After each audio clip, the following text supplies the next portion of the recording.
and it has tone-fitting pigments to fit all skin tones and textures. How does that work? Is this gonna even be worth the price? It's more expensive than the foundation. Hi guys, welcome to Emmarie Lane, where my goal is to find you the best beauty products for the best prices. And today we are going to be battling the new Maybelline Fit Me Tinted Moisturizer versus the Maybelline Fit Me Dewy Plus Smooth. And I know you might be thinking, well, why aren't you doing like the original Maybelline Fit Me versus this? Here's the thing. We'll get into it a little bit more, but I feel like the promises of the foundation of the Dewy one versus the original one, this one seems to match up a little bit better with the Tinted Moisturizer. Let's just get into it. I'm going to be dividing my face in half. I'm also going to be dividing my face in half this way, kind of. I'm going to be putting this gripping primer. This is the e.l.f. Mint Melt Gel Primer, my favorite gripping primer actually, to see if we need a backup plan for this guy. Just in case things go wrong, we can see what it'll look like with primer. I'm just going to be putting that on my forehead. Everything else has nothing on it besides moisturizer and stuff, you know, skincare. I'm going to do the foundation on my right and the tinted moisturizer on my left. I got some healing acne going on, and there's more on the left side of my face versus the right, and I want to really put this to the test. Still have some on my right side, just not as much. Starting with the tinted moisturizer. Oh, it's dripping. Oh, okay.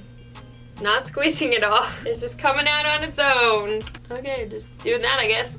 It's scented, just FYI. I wouldn't say it's a bad scent or anything like that, but I'm pretty sure the foundation's not. Start with a thinner layer, see if it's buildable depending on if we need it or not. Using my avocado sponge. I believe 103 is the lightest shade you can get, so we'll see if it's light enough for my pale face. The tinted moisturizer is only available at Walmart as of right now. Don't know if that's gonna stay the same or change. Provides natural coverage and shine-free finish.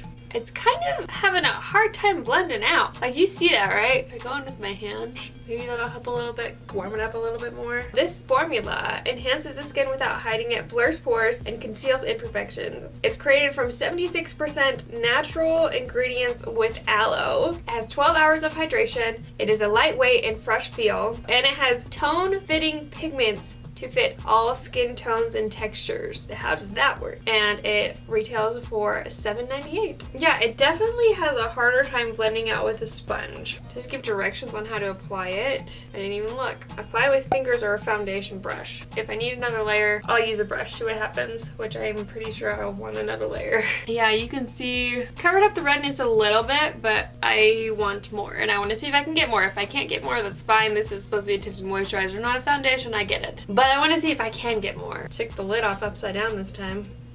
I feel like I applied a lot more than I should have. Okay, we're taking this brush. I don't like the brush. It makes it look weird. No, it's fingers or sponge. I feel like fingers are like really the only option, and I hate using my fingers. My sponge looks so weird. It like is sitting on top of the sponge. Like, you see that? That normally doesn't happen. I think we're gonna go with this coverage and be happy with it because I don't want to mess with it anymore. Let's do the foundation side. I have it in the shade 105. Okay, I'm going to use the flat side of the sponge so I don't mix formulas. We all know about this one, but we'll just kind of give a little recap. It's a hydrating foundation that smooth,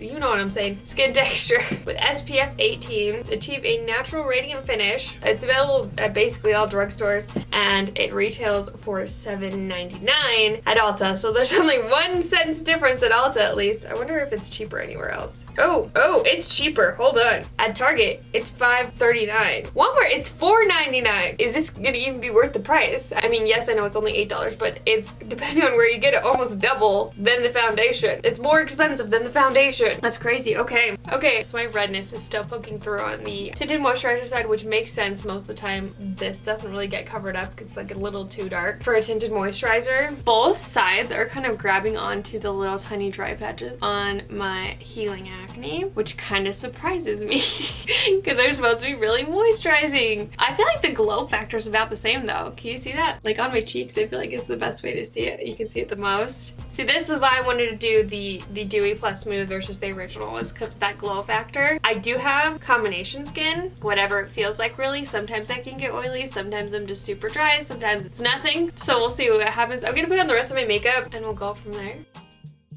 makeup is all done. Okay, here's the thing. With this formula, I feel like you have to drag it in order to blend it out. Like you can't pat it in or bounce it in or whatever you want to call it. And so it makes it kind of hard for it to like deal with any dry patches. It's kind of important to be able to have a formula be flexible like that, because even with a brush, I like to like pat it in. I don't like swirling it. And the dry patch right underneath my nose is not a fan of this tinted moisturizer. The rest are doing like pretty okay, but this one's pretty severe. But I feel like if you have dry patches, it might be kind of tricky for you. Also, the formula that's on my hands is kind of pilling a little bit, which is weird. This is not blended out all the way right here. I tried to go in when I was doing my makeup and like just spot treat with this on the tinted moisturizer side. That did nothing. It didn't help at all. So again, I know tinted moisturizer is not meant to cover up really bad redness. Whatever. I just wanted to see if it would work. It's currently 1:15. I'm gonna go about my day. We'll do a check-in halfway through the day outside so you can see things in natural daylighting. We're gonna be testing this out for 12 hours. So we'll see how well this does. The tinted moisturizer says 12-hour hydration. Does that mean it's gonna look good by the end of 12 hours? Or we'll just be moisturized by the end of 12 hours? We shall see. Okay, I'll see you in just a sec.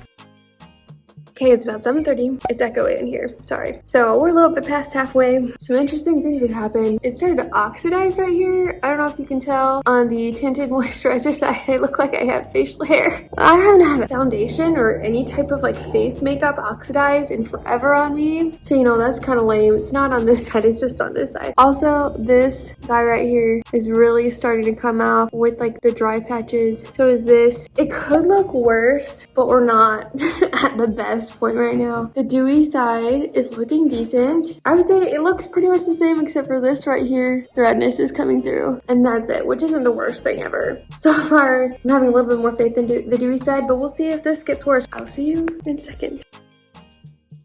I can't get over this. Ignore the hair. It's done for today. So is my face. It's 1:25 a.m.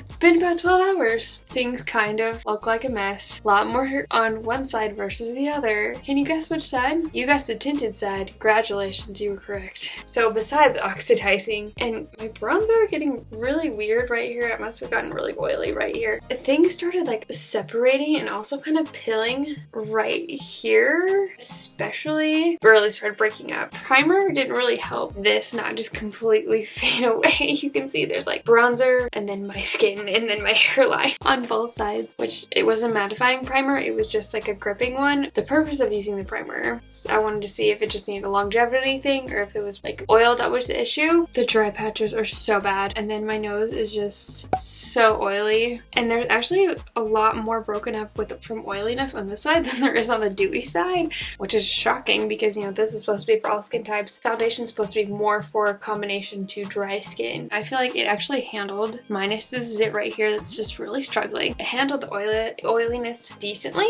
Oh, and up here, it didn't do well right at my hairline. Like around my nose, yes, it's shiny, but it doesn't look like gross shiny. It just is a little bit more radiant than it was in the beginning of the day. So I honestly think if you're looking for like a more hydrating Fit Me formula, you should stick to the foundation. This is a pilly, separation, oxidizing, hard to blend out mess. Like just don't do it. If you want to see a dupe comparison video with the glossier skin tint, you can click right here. I love you guys so much and don't ever forget that you are enough. Bye! Mwah!